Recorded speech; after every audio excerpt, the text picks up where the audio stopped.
So I'm going to have to elaborate a little bit more on my last post about communism because I kind of mentioned economic, political, and financial systems being affected by this, but what I really didn't get into was the religious aspect of this.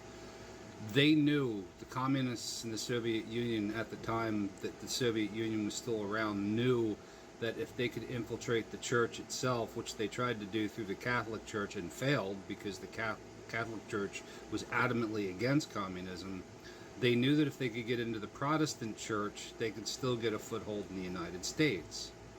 Lo and behold, they did. They came in the form of liberal Protestantism. Liberal Protestantism basically merges some theologies like liberation theology and a few other theologies like feminist theology, queer theology, all into one melded form of church that on the outside looks like it's inclusive and is trying to unify, but in fact it creates a polar division because it isolates itself from the conservative point of view, which is the more biblical point of view. The biblical point of view is you obey the scriptures. The scriptures are always correct, they're inerrant, and that's Christianity. But the liberal theology basically says that the Bible might not be true. It has a demythologized bend to it.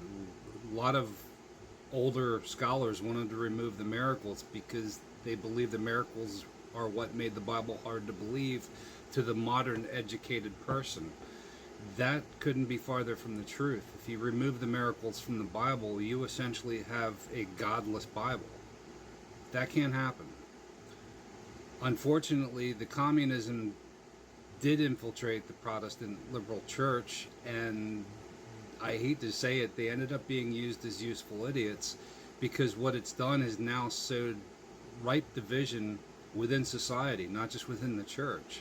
And people don't just do this because they think it's right, they believe it. That's the problem.